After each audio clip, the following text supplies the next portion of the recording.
নমস্কার বন্ধুরা, তোমরা যারা পিএসএফের থেকে জানো যে ওয়েস্ট বেঙ্গল পুলিশের পিএসএফে একটা সেখানে তুমি ডাইরেক্ট ভ্যাকেন্সি অ্যাপ্লাই করতে পারবে, ঠিক আছে। তো এখানে তুমি সরাসরি আসবে। তো সার্ভার অনেক ডাউন চলছে, দেখতে হচ্ছে আমার ওয়েবসাইট চলে এসেছি। এখানে police assistant career and employment enhancement লেখা আছে। তুমি এখানে যদি প্রথমে তোমার প্রোফাইল করবে, ঠিক আছে। তো যদি তুমি প্রোফাইল করতে যাও তো এখানে ক্রিয়েট অ্যাপ্লিকেশন আছে, ঠিক আছে। তুমি এখানে ক্লিক করবে। এখানে সরাসরি তোমার ফুল নেম থাকবে, মোবাইল নাম্বার থাকবে, ইমেল অ্যাড্রেস থাকবে, ক্রিয়েট পাসওয়ার্ড থাকবে এবং সিকিউরিটি কোশ্চেন থাকবে, ঠিক আছে। দিয়ে ওখানে তুমি সেন্ড ওটিপি করলে তোমার মোবাইল নম্বর ওটিপি যাবে এবং সেখান থেকে তুমি সরাসরি এগুলো খুলতে পারবে, ঠিক আছে। তো আমি এখান থেকে সরাসরি আমি লগ ইন করেছি, আমার অ্যাকাউন্ট অলরেডি খোলা আছে, ঠিক আছে। তো আমি অ্যাকাউন্ট খুলে রাখি। তো আমি আমার পাসওয়ার্ডটা দিচ্ছি, ঠিক আছে।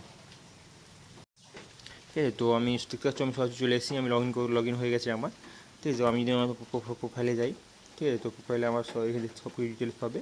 তো আমি আমার এখানে ফোন নাম্বার দেয়নি, আমি পার্সোনাল ডিটেলস কিছুটা ফিল আপ করিনি এখানে, তোমাদের দেখানোর জন্য আমি কাছে ফিল আপ করবো, ঠিক আছে। তো অ্যাপ্লিকেশানে দেখো, তোমরা এখানে অ্যাপ্লিকেশন দিতে হবে। তো আমি এখনও অ্যাপ্লিকেশনও কিছু করিনি। তো এখানে জব, প্রথমে আমি তোমাদেরকে জব দেখো কী কী জব আগে। টোটাল 60টা জব আছে অলরেডি, ঠিক আছে। তো ওটা কাল রাত্রে থেকে ফর্ম ফিল আপ অলরেডি শুরু হয়ে গেছে, ঠিক আছে। এবার তুমি সার্চ করবে, কোম্পানি করবে, লোকেশন করবে, টাইপ করবে, এক্সপিরিয়েন্স করবে, স্যালারি করবে, চুজিং, ঠিক আছে। টাটা হিস্টাচির একটা আছে, ফিটারের আছে কন্ট্রাকচুয়াল, ঠিক আছে। টাটা হিস্টাচি ফিটারের কন্ট্রাকচুয়াল আছে, রোবো অপারেটারের কন্ট্রাকচুয়াল আছে, স্কিল গ্র্যাজুয়েট ডেভেলপার টিসিআই এটাও কন্ট্রাকচুয়াল, ঠিক আছে। Security guard contractual, full time carpenter এটা একটা আছে, সেমি স্কিল কন্ট্রাকচুয়াল। এখানে যা আছে সব কন্ট্রাকচুয়াল। তুমি যে ভাবছো তুমি এখানে ডাইরেক্ট কোম্পানি আন্ডারে যাবে, ওগুলো হবে না, তুমি সবই কন্ট্রাকচুয়াল পাবে, ঠিক আছে। তো এখানে তোমরা সরাসরি অ্যাপ্লাই করতে পারবে। তো যদি তোমরা চাও যে ডিটেলস ভিডিও দেখাতে আমি দেবো, ঠিক আছে। তো তোমরা অবশ্যই আমাকে বলবে।